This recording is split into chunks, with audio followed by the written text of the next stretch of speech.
Самцхан үзэгчтэй чухлыг шударгаар шорхон нураатай оргил цаг мэдээлэл хөтөлбөрийн пүрэв гарын дугаар эхэлж байна. Хүлээн авцсан уу?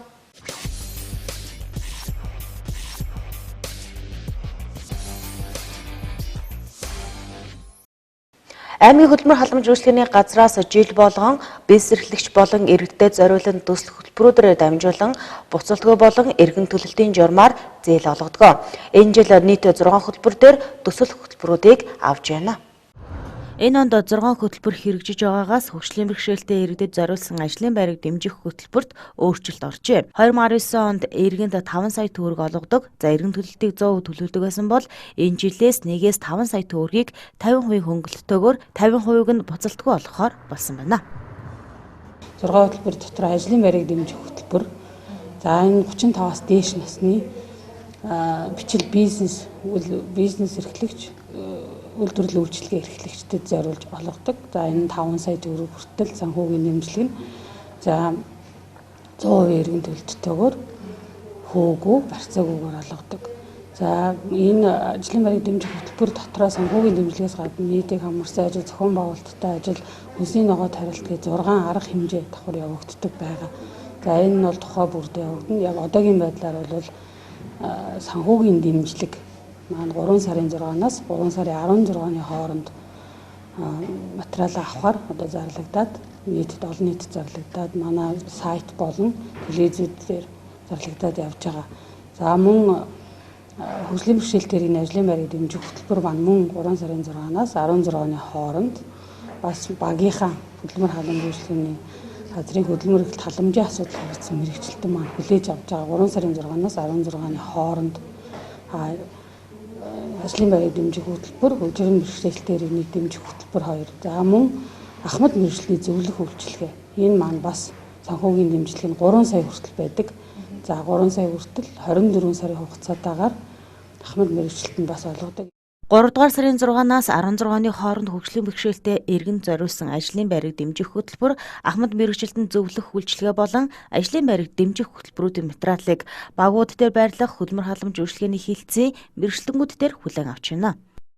За эхлээд одоо энд хамрагдах хүсэлтэй тухайн шаардлагыг биелүүлсэн иргэд маань одоо материалаа бүрдүүлж өгөн төсөл бол бичихгүйгээр за ингээд бүгд нь өшөө бас холбогдох материалууд байгаа зар дээр байгаа.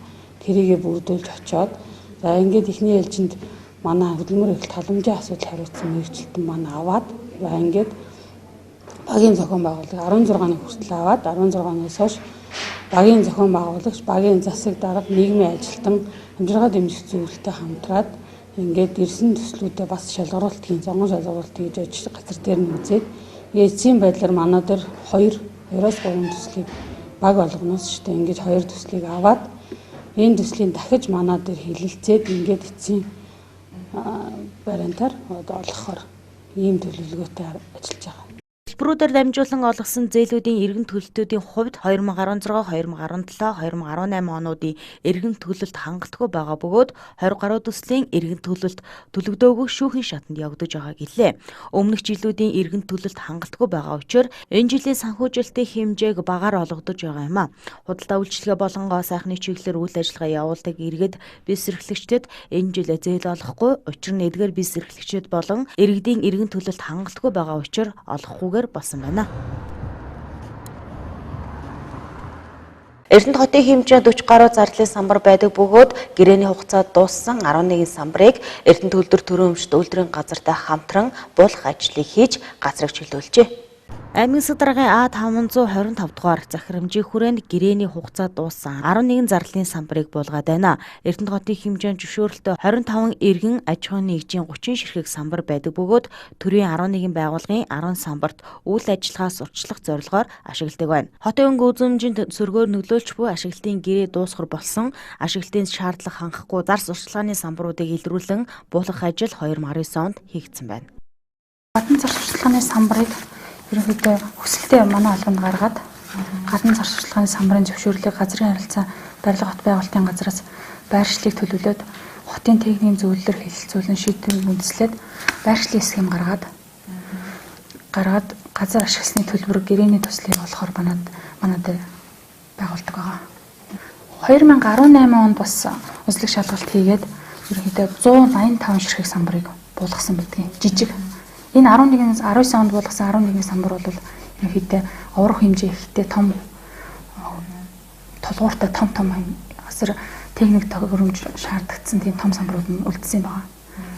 18 онд бид нар 185 ширхэг самбарыг буулгасан. Өнөөдрийн байдлаар зөвшөөрлөлттэй хэсэг самбар байгаа. Үүний төлбөр тооцоо төлдөг аж ахуйн нэгж байгууллагын иргэний 25 иргэн аж ахуйн нэгж байгууллагын 30 ширхэг самбар байдаг.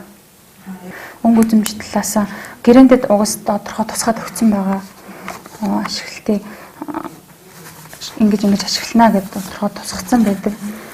За бид нэр жил болгон угаасаа зөвшөөрлөлттэй байгууллагуудаа өнгө үзэмжийг сайжруулах талаар байнга албан шаардлага хөрвүүлж хяналт тавьж ажилладаг. 2017 оноос хойш шинээр сурчлагын самбар байршуулах зөвшөөрлийг олгож эхлээгөө бөгөөд хотын өнгө үзэмжинд сөргөөр нөлөөлөх хит олноороо байршуулах зөрчлүүд гарсантай холбоотой юм а. Эдгээр 11 самбаруудыг Эрдэнэ төлтөр төрөмжт үйлдвэрийн газартай хамтран буулгаж газруудыг чөлөөлжээ. 2018 онд 185 самбаруудыг буулгасан байна. Яралтай төрийн тусламжийн дасгаар өдөрт 50-70 дуудлага ирж иргэдэд эмнэлгийн анхан шатны тусламж үйлчилгээг үзүүлж байна. Ихэвчлэн ахуй осол болон хоолны хордлого авсан иргэд үзүүлж байна. Энэ жил автомашины ослын дуудлага өмнөх жилүүдээс буурсан үзүүлэлттэй байна гэж мэдээлсэн юм а. Хөл орой тогтоосон хугацаанд бүс ажиллагаа эмчилгээний төв яралтай төрийн тусламжийн төвийн ачаал харьцангуй бага байгаа бөгөөд ирж байгаа өвчтнүүдийн дийлэнх нь ахуй хүрээний гэмтэл бэртэл түлэгдэл хоолны хордлого зохиолж байна. Мөн сар шинэ баярын өдрүүдэд иргэд хэрэглэж байгаа бараа бүтээгдэхүүнээ хадгалах хугацаа шошгыг сайтар нэгтлэж элдв муудсан бүтээгдэхүүн хэрэглэснээс бүтээгдэхүүн хэрэглэхээс өмнө сайтар шалгаагүйгээс хоолны хордлого авах тохиолдол энэ жил ихсэн байна. Өмнөх жилүүдэд автомашины ослын дуудлага их байдаг байсан бол энэ жил автомашины ослын дуудлага бага байсан бөгөөд ахуй осол ихсжээ. Цагаан сарын баярын өдрүүдэд орон нутгийн зам хаасантай бас холбоотой юм. Ойрын өдрүүдээр манай яралтай тусламжийн тасгаар ерөнхийдөө дунджаар өдөрт нэг 50-70 хүн үйлчлүүлж байгаа. 50-70 хүний дийлэнх нь ерөнхийдөө одоогоор хоол боловсруулах замын эргэтэн тогтолцооны хямрал, ахуйн ослууд зөнхлөн ирж байна да. Ахуйн ослыг нэлээд тодруулдаг. Ахуйн осол гэмтлийг тодруулахад арх дарс хэтрүүлэн хэрэглэсний улмаас гэр орондоо түлэгдэх гадаа халдиргаа гулгаанаас бол бүдэрж унах хөл гараа гэмтээх аваар осолд өндөр барилга дээрээс унах зөөл эдийн гэмтэл авах машин хэрэгдэх шүргүүлэх мөргүүлэх гэхэд зөвөрөл автослын бол харьцангуй гайгүй байна. Бичил битнүүдээр халдварлагдсан мах амьтны гаралтай бүтээгдэхүүн, сүүнсэн бүтээгдэхүүн, салаа зэргийг хэрэглэснээс хоолны хордлого үүсдэг. Мөн хоол хүнсний бүтээгдэхүүнийг бэлтгэх хадгалах горимыг алдагдсанаас хордлогот халдвар үүсэж болно. Хоолны хордлогын үед гид зөвдөг дотор мухаарах, бөөлжих, гүйлгэх хоногт 10-аас 15 удаа хүртэл эхэндээ шингэнээр өтгөн дараа нь усархаг ялгадас гарна. Биеийн халуун 37.5-аас 39 градус болтол нэмэгдэж халуурна. Бие суйлдах, жичрэх, бие арзах зэрэг шинж тэмдэг илэрнэ. Тиймээс та бүхэндээ хоолны хордлого болсон тохиолдолд яаралтай эмчит хандахыг зөвлөж байна.